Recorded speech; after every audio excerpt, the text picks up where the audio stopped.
Admiramos o mundo através do que amamos. Alphonse de Lamartine. Meu caro Denison, qual a pessoa, então, que você mais conviveu e que mais admirou até aqui? O que eu mais convivi, que eu mais admirei, o que eu mais admiro, acho que é minha esposa. Grande Pati Riga. Grande Pati Riga, você conhece bem. Que bacana, meu caro. E o que tem de valor nela que complementa com o seu? Eu acho que é o companheirismo, que inclusive é um dos meus valores, né? E o companheirismo, a amizade, a base, né? Então, para mim, a família é a base de tudo, é a base onde recarrega as energias para ir adiante, para ir à frente, né? E realmente, assim, o relacionamento estando bem, e para mim todo relacionamento é importante. Acho que a minha base, né, está em justamente manter os relacionamentos, e a Paty é meu porto seguro. Fortaleza. Minha fortaleza. Muitos relacionamentos começam numa atração carnal, visual, e lá vai, e depois você vai descobrindo, né, valores da outra pessoa e se aquilo cria afinidade ou não com os seus valores. Sim. E isso acaba criando a sustentabilidade dentro de um próprio processo de relacionamento. Mas quando foi, no caso, que vocês se conheceram e depois que você chegou um momento na sua vida que falou o seguinte: essa é a mulher da minha vida, né? Onde os valores ou os santos, na verdade, se complementaram. Então, eu conheci na faculdade, primeiro dia fazendo teste para entrar, vestibular. Primeiro dia? Primeiro dia eu bati o olho, falei, essa japonesa tem alguma coisa, né? E ela não percebeu no começo ou já? Tipo, não. Esse daí tá assanhadinho para mim. Não percebeu, né?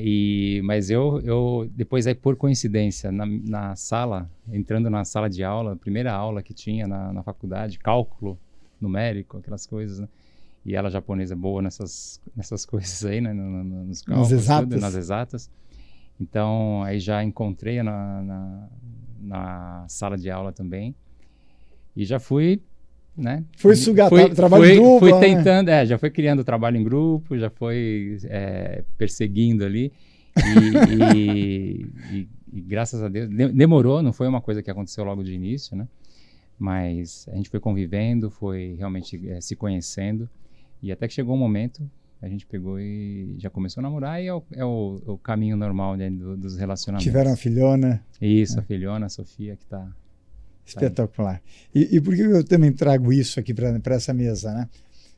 Podcast hoje só daquele negócio, falar do negócio da empresa, etc., cada vez está ficando mais saturado, vamos dizer assim. E quando a gente traz a pessoalidade, tem muita gente lá nos vendo no celular, em casa, e cria correlações com a sua própria vida. Sim. E por vezes tira ensinamentos por meio do que a gente discute aqui. E nessa sua trajetória da Patrícia, vocês chegaram inclusive a morar fora. Sim. Né? Na Alemanha, 3 anos. Sim, grande experiência. Grande experiência. E aí, meu caro, foi mais assustador no começo, para você ou para ela? Porque é uma cultura, cultura ali, diferente. Isso. E ali que entra o companheirismo. Companheirismo e realmente a amizade, que eu acho que isso foi fundamental, né? Porque realmente é um desafio muito grande quando você sai de um país, América Latina, indo para a Europa, por mais que você já conheça um pouco da cultura, e eu já conhecia bastante, já falava a língua. Ela não falava nada.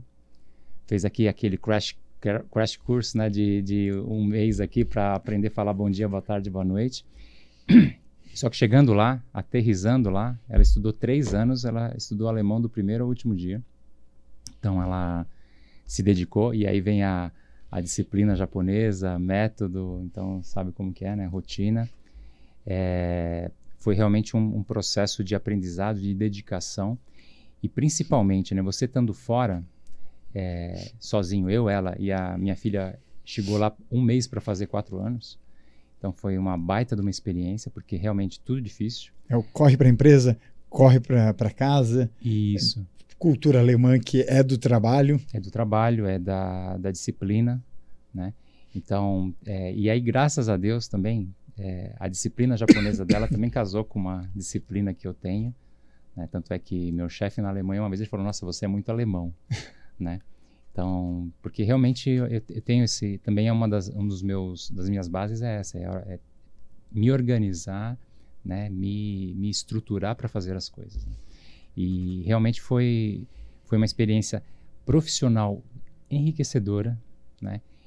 Não só por causa de conhecer a empresa, de conhecer a cultura, por mais que a gente conheça a cultura alemã aqui no Brasil, né? A cultura alemã lá, você vive também no dia a dia, na raiz, nas amizades na rua, né? E isso te traz experiências enriquecedoras que ficam gravadas simplesmente lá dentro. E o que teve de melhor e pior na Alemanha?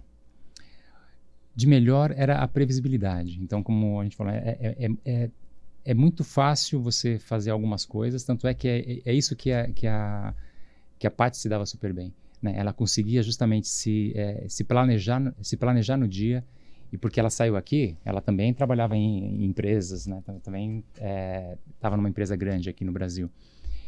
E ela abandonou a carreira dela por esse momento e foi comigo, né? Então ela...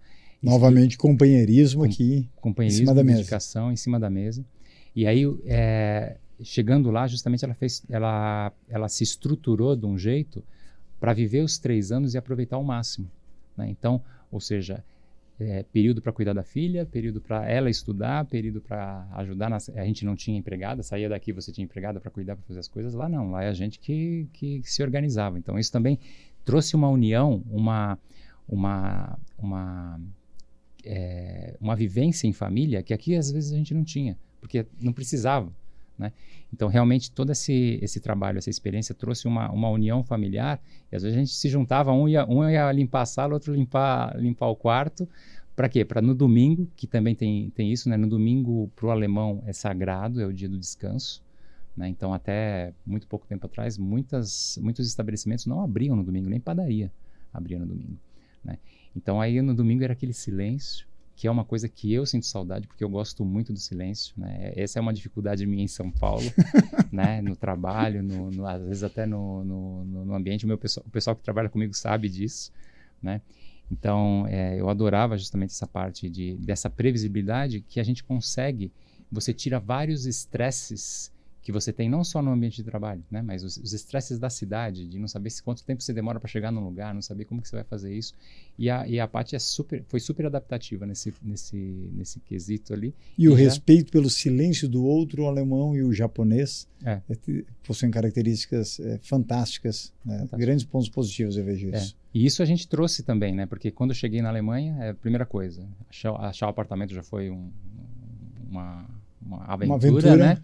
E depois que achou, tudo bem, a gente vai lá, vou comprar os móveis, vai no IKEA, né, que infelizmente não temos no Brasil, mas compramos um monte de coisa, comprei para levar para entregar em casa para montar, eu mesmo montar, né? Então, a primeira coisa, eu bati na porta do vizinho, um senhor de 83 anos, né? E falei, eu gostaria de saber quais são as regras aqui, né? Que eu já tinha ouvido falar que tem os horários para fazer barulho, não. Ele falou, olha, da 1 às 3 eu tiro minha soneca, e da 1 às 3 é o horário de descansar. Se você respeitando esse horário, você pode fazer o que você quiser. Ou seja, é a regra dele. Não, era uma regra do condomínio. Ah, do condomínio. Do condomínio mesmo. Né? Então eu falei, tá ótimo. Então comecei a montar as coisas e tal. Meio-dia 59, parava e fazia só coisas que não davam barulho. E isso foi os 3 anos que a gente esteve lá. A gente procurou seguir as regras, procurou se adaptar, né? E uma das coisas que a gente sempre quis é passar uma outra imagem da cultura brasileira. Não aquilo só que o pessoal conhece lá de fora, que é só samba, futebol, né? E muito, infelizmente, muitos brasileiros fazendo merda há anos no exterior. Sim. Então, e aí, porque tem algumas coisas que lá você choca, na verdade. Você não é admirado do jeito de fazer.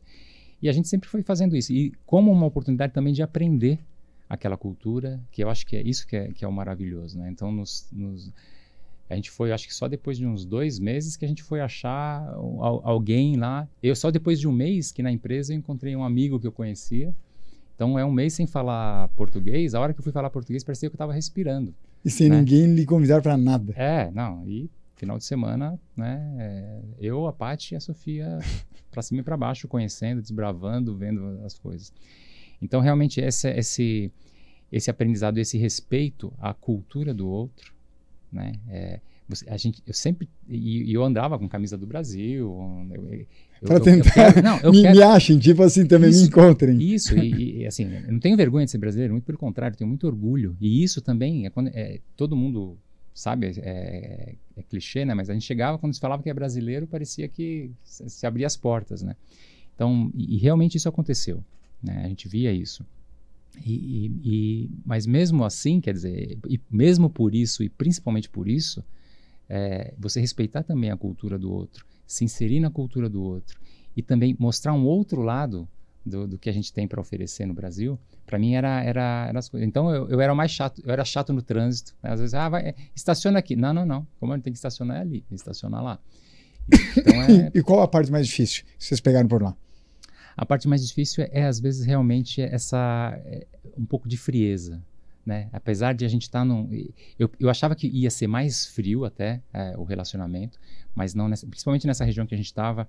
A gente foi até uma boa, nessa região de Baden ali, né?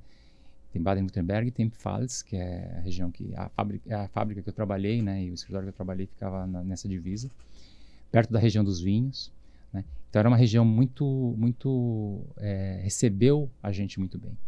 Só que em vários momentos no dia a dia, às vezes no mercado, às vezes mesmo em algum lugar que você ia parar o carro ou fazer alguma coisa, você percebia às vezes uma certa frieza, um certo que depois você começa a aprender e é simplesmente um jeito direto de ser. E isso, por mais que você saiba que a cultura é diferente, a nossa cultura também é diferente, o brasileiro é diferente. E aquilo é uma moldagem que a gente tem que fazer no dia a dia, e aquilo vai gastando um pouco de energia. E aí a gente vai se aprendendo, mas depois, com o tempo, aí a gente vai aprendendo aquilo, e quando a gente volta, às vezes é até um pouco contrário, a gente começa a estranhar algumas coisas na nossa cultura. E quer talvez comprar passagem de volta. É. Isso aconteceu, esse ano eu fui palestrar no Japão e toda aquela disciplina, as pessoas chegam no horário, né? E daí quando você começa a regressar, depois de dias, primeiro estágio, Nova York, né? Já no aeroporto, aquele baque, enquanto no Japão era uma educação, você tem saindo da aeronave, as pessoas agradecendo. Chega em Nova York, no JFK, já era, vai pra lá, e você pra cá. Aquele rolo. Eu digo que aí era o purgatório. Porque quando chegou em Guarulhos, meu caro, caramba, eu tava querendo saber como é que volta. Porque faz fila para quem chegou atrasado, não sei o quê, tira o teu atendente, quem chegou atrasado agora tem prioridade, mas o cara que acordou depois, tiram o seu atendente para mandar pro cara, sendo que você estava correto. Quando eu olhei aquilo, eu falei assim, não, porra, a gente nasceu aqui, tudo bem, mas, porra, tem coisas que dá orgulho, mas tem coisas que não tem orgulho nenhum, né? Tem coisas que realmente são decepcionantes ainda, né? Infelizmente, a gente mora numa cultura que, por vezes, o errado é o certo. E quando a gente fala com o alemão e com o japonês, tipo, o certo é certo, mesmo que ninguém esteja fazendo, né? E dentro desse aculturamento, meu caro, me veio aqui agora uma história que eu acredito até que foi você que contou uma vez em uma das nossas mentorias, mas a do guarda-chuva. Foi você? Não lembro. Que os gestores muitas vezes estacionavam um carro mais distante ou na empresa. Não. Então, capaz de ter sido Leite, então. Né? Pode ser. Vamos ter que chamar ele aí para conversar conosco aí num próximo podcast. Porque era algo assim, chegavam cedo na empresa, ainda bem antes do horário, só que em vez de colocar nas primeiras vagas, colocavam lá para trás. Então, mas por que a gente está botando o carro lá para trás? Inclusive você é chefe, não é? Bom, aqui a gente tem guarda-chuva, né? E também a gente está chegando antecipado. Sim. Deixe as vagas para mais próximo, para quem estiver chegando mais em cima do laço. Pô. É um respeito, que isso é uma grande, assim, por exemplo, quando você falou o que é o difícil na Alemanha, justamente como eu disse, esses exemplos de serviço. Então, o serviço, inclusive, tem até um ditado que o próprio alemão fala isso, que o serviço na Alemanha é um deserto, né? Porque realmente o serviço é difícil. Então, é isso que a gente está acostumado a chegar aqui, ter manobrista, chegar no mercado, a menina fica batendo papo com você. Lá não, lá é... Então, talvez até é a cultura da eficiência, né? Então, você vai pagar para alguém estacionar seu carro se você pode fazer isso? Se você pode fazer. E isso a gente viveu isso muito lá. Então, você sai daqui principalmente de São Paulo, né? Não vou falar nem do Brasil, mas de São Paulo, em que você tem o serviço para tudo, né? E às vezes o garçom demora um pouquinho para vir na mesa, você já fica meio irritado.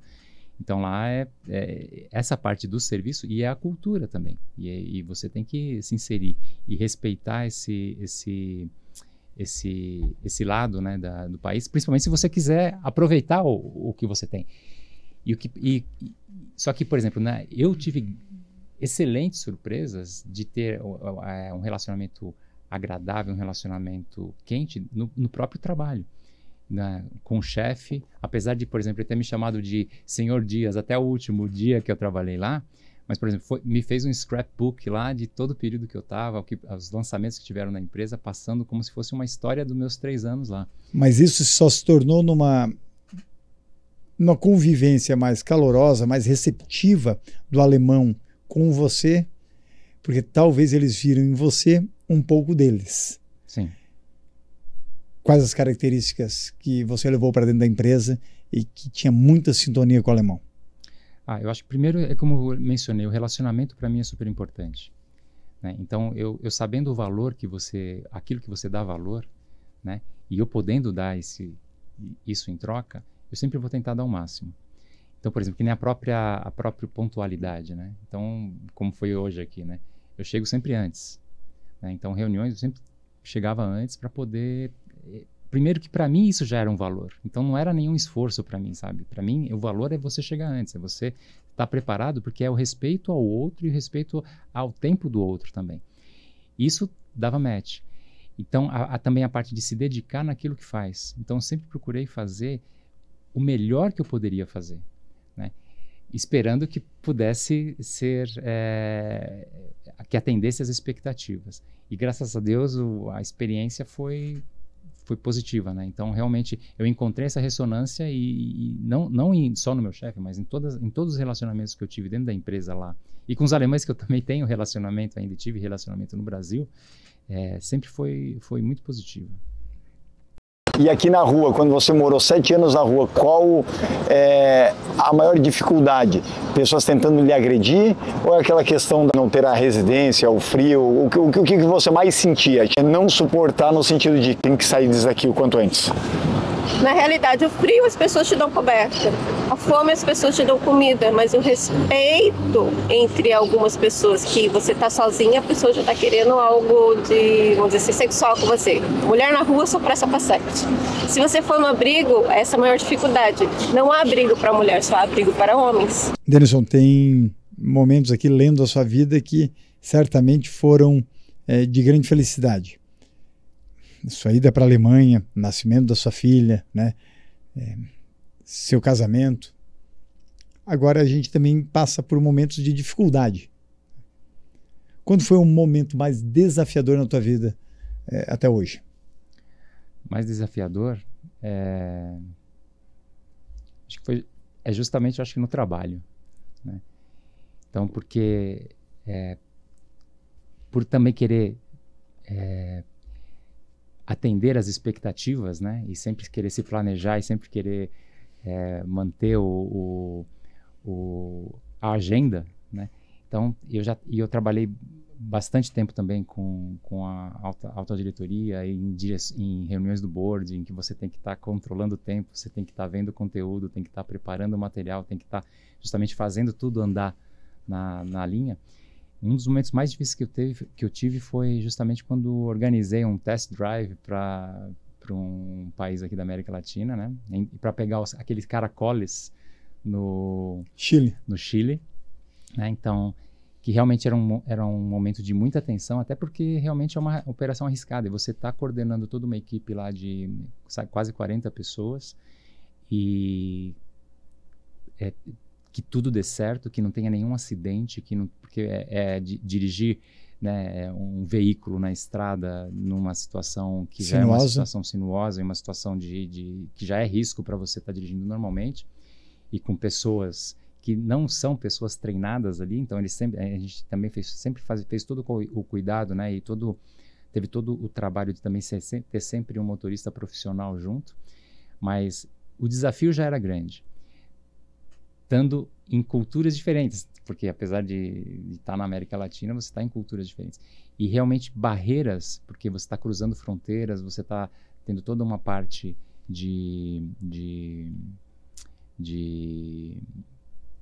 documentação e alfândega, etc., que já é por si só, já é chata, né, de fazer. Então, quando você está no evento.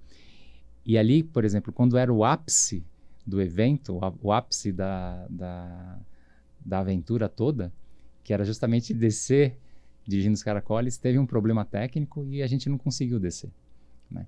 Então, para mim, aquilo foi assim, quando você fez o bolo e vai colocar a cereja em cima e não tem a cereja, né? Então, aquilo para mim, profissionalmente e pessoalmente, foi um momento assim que doeu muito, que realmente foi muito, muito, muito... teve uma carga de cobrança minha para comigo mesmo também muito alta, né? Então, é uma dos momentos muito difíceis que eu lembro, justamente de tá querendo fazer, quando você achar que vai dar certo, não dá. E o que deu para aprender com isso? Deu a aprender também a autocobrança, né? Então, de realmente, que também é um dos pontos de eu sempre me entregar ao máximo naquilo que eu faço, a ponto, às vezes, de estar fazendo o máximo, esperando dando o máximo para que tenha o melhor resultado, a ponto, às vezes, até de sacrificar um pouco da própria saúde, né? Isso já aconteceu? Nesse momento não aconteceu, outras vezes que eu saí do evento e fui para a cama, né, de desgaste, exaustão e físico, e também durante a pandemia também foi um momento muito difícil, né? Então, um momento difícil, se você quiser mencionar um momento difícil de vida pessoal, profissional, tudo junto, realmente a pandemia acho que não tem comparação. O que ela fez pensar? Justamente em o que vale a pena, né? O que vale a pena e como vale a pena. Então, aí que tá, o como, meu cara. Porque tem muita gente que não toca nisso. Isso. Muito bom. Porque realmente o como.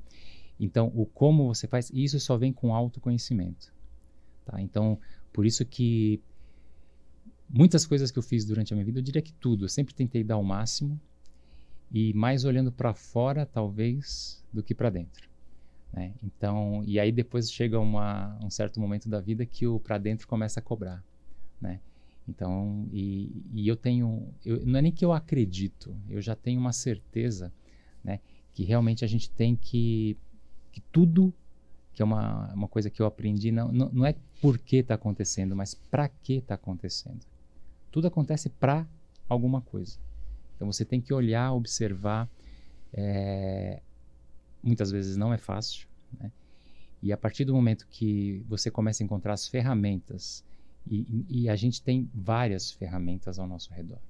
Como eu falei, desde a companheira que está ao nosso lado, que é o Porto Seguro, que ajuda a gente a caminhar, ajuda a gente a se levantar e muitas vezes sair de algumas situações que a gente achava até que não tinha saída, né?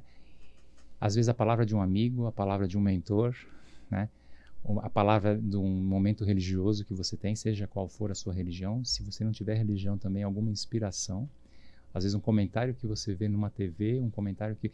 Se você estiver aberto para o aprendizado, você vai ver esses mínimos sinais ao redor de si, onde quer que você esteja. E para isso, para você enxergar esses sinais, você precisa também se autoconhecer.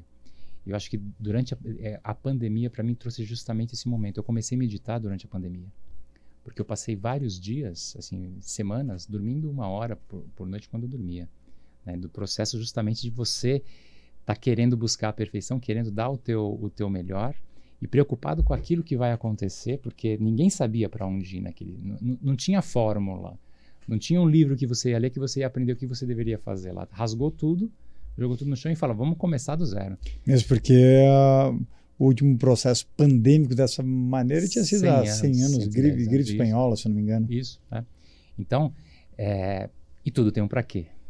Né? Eu vim aprender isso no finalzinho da pandemia, tudo tem um para quê.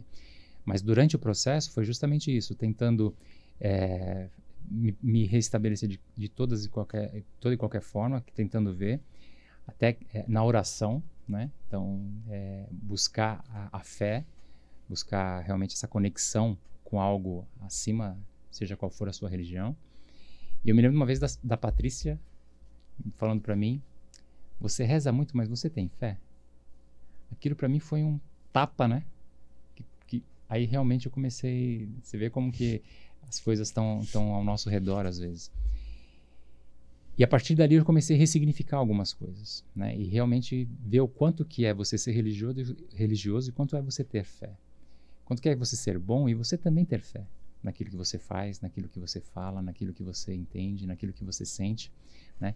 E aí durante esse processo da pandemia, como eu falei, eu fui buscar ferramentas e comecei a meditar, né? Pega um aplicativozinho lá no Spotify e achei, falei, comprei lá e falou, vamos... Calme? Não, era o Meditopia, okay. Né? E foi excelente, foi muito bom, né? E eu comecei a colocar... Recentemente estou fazendo essa do Deepak Chopra, né? Aquele dos 21 dias de meditação, que são 22, né? E eu fiz 3 séries seguidas, então 66 dias, acabei essa semana aqui. E estou já pensando no que eu vou fazer, porque realmente é uma das ferramentas que a gente tem que ter. Assim como você escova os dentes, toma banho, a meditação é isso, é você realmente fazer esse equilíbrio, essa limpeza para preparar para o dia. Né? É como se às vezes o seu celular, ele não...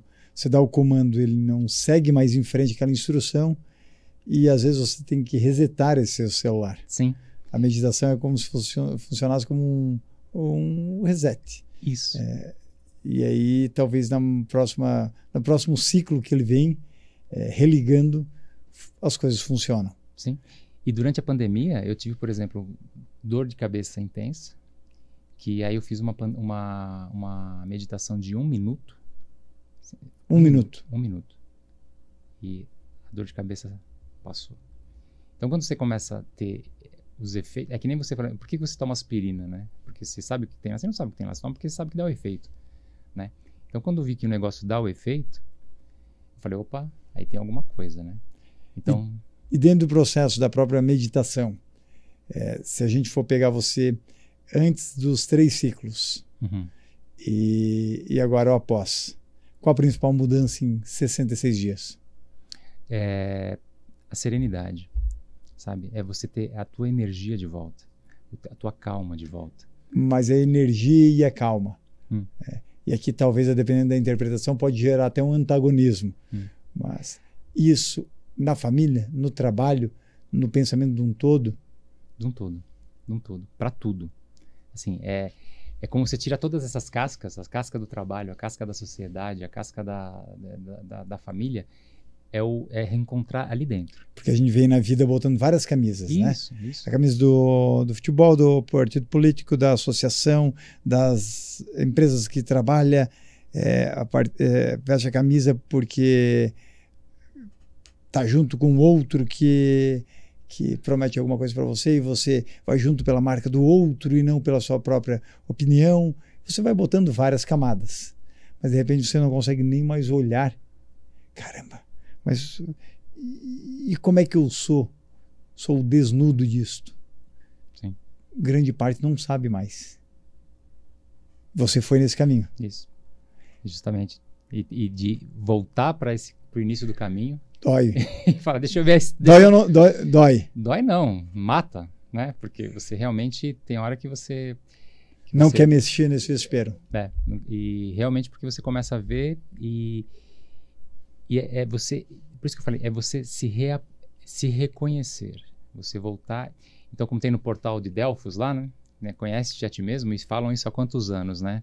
E 2000 anos, mais de 2000 anos, né? Já está isso escrito lá. E é a receita de bolo. Então, se você se conhece, Você sabe que tem valor para você, você sabe que tem valor no outro. E você se reconhecendo, você reconhece o outro também. Então, essa é a... Há pouco a gente falava sobre o ressignificar. E o ressignificar é dar conforto para alguns, mas para chegar até neste estágio de você aumentar a sua consciência e reavaliar aquele processo para tomar melhores atitudes aqui para frente, parte das pessoas não vão nesse caminho porque mexer na colmeia tem suas consequências. Sim. Muita gente não quer receber as primeiras picadas desse processo de sair do inconsciente e vir para a consciência. O que aconteceu? Você, em vários casos, foi buscar essa ressignificação. Para alguns é muito rápido, para outros demoram anos. A dor a gente já sabe o que aconteceu, mas teve alguma consequência na saúde física ou mental nesse processo? Você fala do processo de buscar ressignificação? De buscar no sentido até de assim, caramba, porra, eu sempre acreditava, Dal Bosco, numas verdades absolutas que me falavam por aí, ou do modo como eu fui criado, me ensinaram dessa maneira, e eu estou descobrindo que talvez isso é um tanto diferente. Isso pode trazer uma grande amargura, mas pode trazer esperança de que ainda há fé em cima de mim. Eu acho que uma das coisas é justamente indo nesse caminho e trilhando de novo esse caminho de se autoconhecer, você passa a considerar menos o que vem de fora. Seja a opinião, né? Então, muitas vezes, como eu te falei, nesse processo longo, né? Às vezes, seja na parte profissional, às vezes até na parte pessoal, com amigos, conhecidos, colegas, vizinhos, sei lá. Às vezes a gente se machuca com medo de machucar ou com medo o que o outro vai pensar daquilo. E quando você está bem com você consegue também colocar a tua opinião sem machucar o outro. Você não tem que... Para você ser original e se respeitar, você não tem que machucar. Essa fórmula que às vezes é aquilo que... Principalmente o latino, que às vezes né? E aí talvez venha esse lado, esse benefício também de ter um pouquinho do germânico aprendido, né? Que o germânico é muito direto, né? Muito, muito objetivo no que ele fala, né? E também isso se reflete até na língua, né? Você tem saída a pé e saída dirigindo, tem palavras, são palavras diferentes no alemão. Então, essa objetividade, né? E no latino a gente já tem uma subjetividade na comunicação que muitas vezes a gente se machuca para não machucar. E quando a gente começa a fazer essa viagem para dentro, se autoconhecer, que não é fácil, tá? Isso é terapia, é remédio, é tentar e cair e voltar, né? É buscar uma disciplina, e aí a disciplina, eu acho que é uma palavra importante, porque até a própria estrutura neuronal tem a resistência para mudar. Então, quando a gente começa a insistir, você tem que mexer nessa parte da neuroplasticidade, insistir ali naquele que você está querendo aprender, querendo colocar como hábito, né? E realmente para fazer aquilo ser menos doído para você, né? Para você vencer aquela resistência. Então, é muito... às vezes é romântico você falar, né? Fez meditação, mas não é só isso. Então, esse processo de autoconhecimento e é uma cebola. Cada vez que... Aí você tira você fala, nossa, consegui tirar isso. Aí você aí começa a chorar de novo, porque tem outra camada para tirar. E aí vem o negócio. Isso é um processo é o processo que eu acho que o que faz valer a pena estar aqui. E você se arrepende de não ter falado algo para alguém? Seja uma ofensa ou um elogio, seja de ter sido mais, talvez até autêntico, ou ter se libertado mais dentro desse processo, né? Olhando hoje, até com esse processo de autoconhecimento e sabendo para quê, então justamente a gente começa nesse processo de se desapegar das culpas. Então, às vezes, tinha algumas coisas que fala, poxa, eu não tinha que ter tratado a minha filha daquele jeito lá atrás.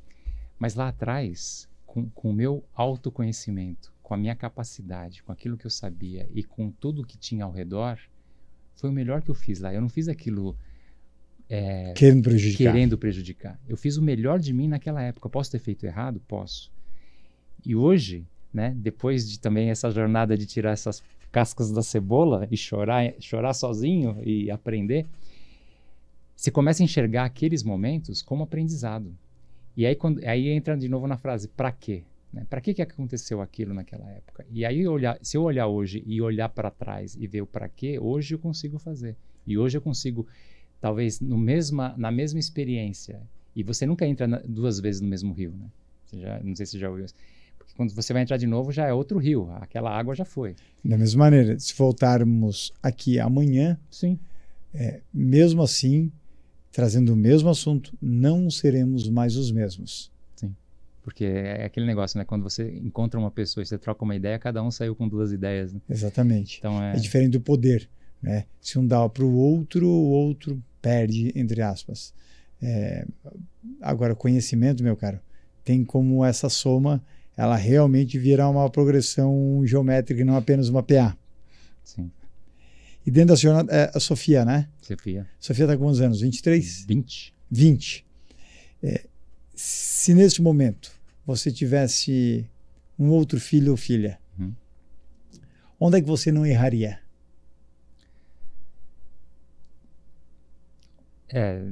Hoje eu acho que seria justamente entender mais aquelas birras de criança, birras de adolescente, ser um pouco mais paciente. Hoje eu acho que eu seria mais paciente e talvez eu soubesse mostrar o caminho que eu quis mostrar lá atrás de um jeito. Eu não mudaria o caminho que eu queria mostrar, eu mostraria o mesmo caminho. Mas hoje eu talvez mostraria de uma outra forma. Que forma que é essa? Talvez uma forma mais amorosa, menos... rude? Não rude, eu acho que rude não é... Mas menos objetivo, aquele negócio, você tem que fazer isso porque... Tô mandando. Tô mandando, tem que ser assim, né? E se bem que a gente sempre tentou, tanto eu quanto a Paty, a gente sempre tentou fazer todo esse trabalho, toda essa aventura que é você ser pai, né? De uma forma muito amorosa e muito trazendo ela a refletir. Né? A gente também, tanto é que ela perguntava, vocês não vão querer não vão querer que eu seja engenheira, né?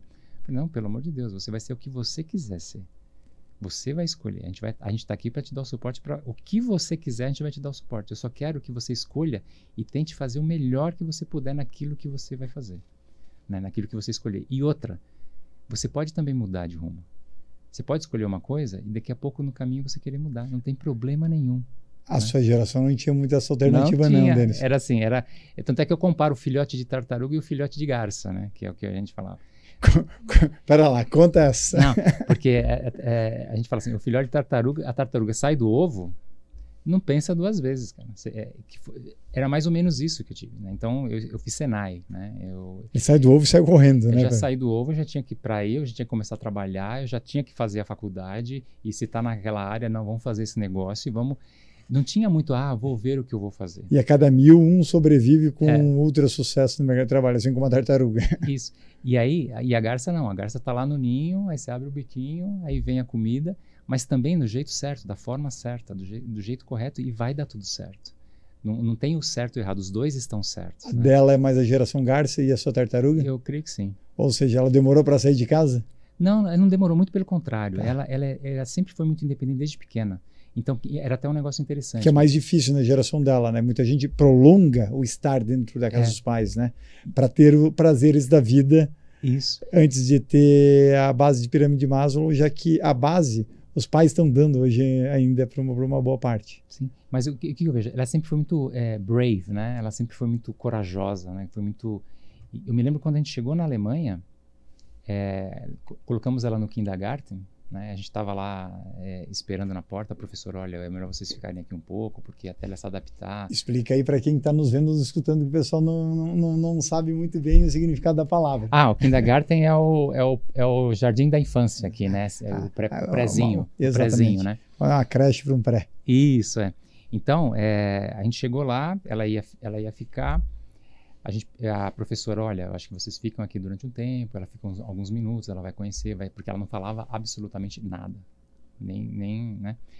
Mas com 3, 4 anos eles se viram. Então, e ela estava fazendo 4, e aí a gente conversando ali fora, quando abre a porta lá para ver como ela já estava sentada na mesa, conversando lá, conversando sei lá o quê, né? Mas estava se articulando lá com as outras crianças.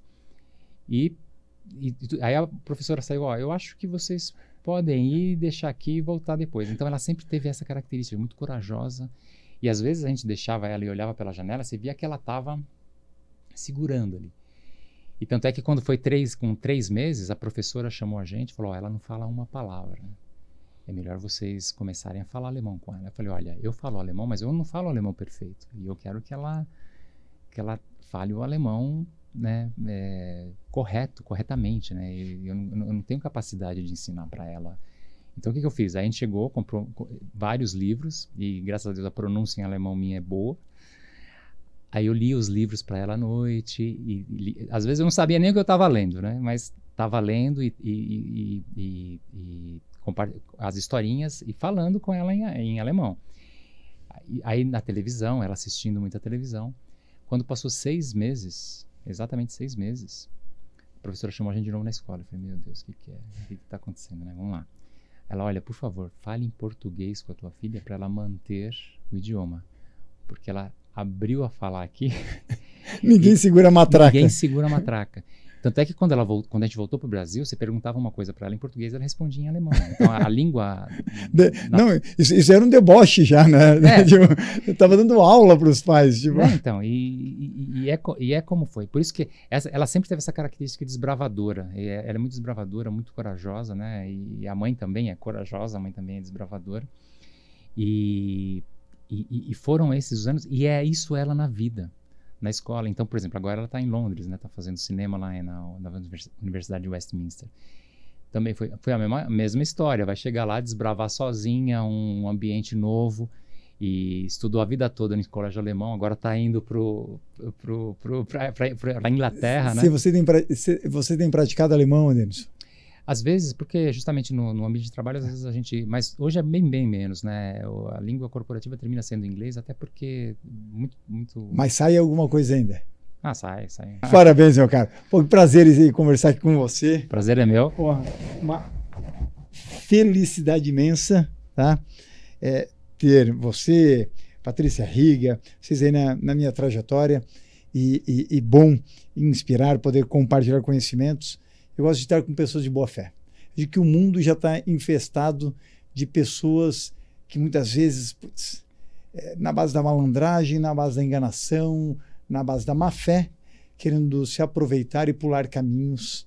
E por vezes isso acontece porque quem é de boa fé, quem tem a boa intenção, está enfurnado muitas vezes dentro das suas cavernas, dentro dos seus trabalhos, e acabam não se conhecendo. Então, quando eu encontro pessoas que têm valores muito parecidos com os meus, faço questão de trazer eles também para a superfície, para inspirar. E a superfície aqui, por exemplo, uma das superfícies é um podcast, para que este conhecimento compartilhado não fique apenas entre Denilson e Dal Bosco, mas também alcance muitas pessoas, milhares e quiçá milhões, que possam aprender, ou no mínimo, refletirem sobre o que a gente trouxe para cá.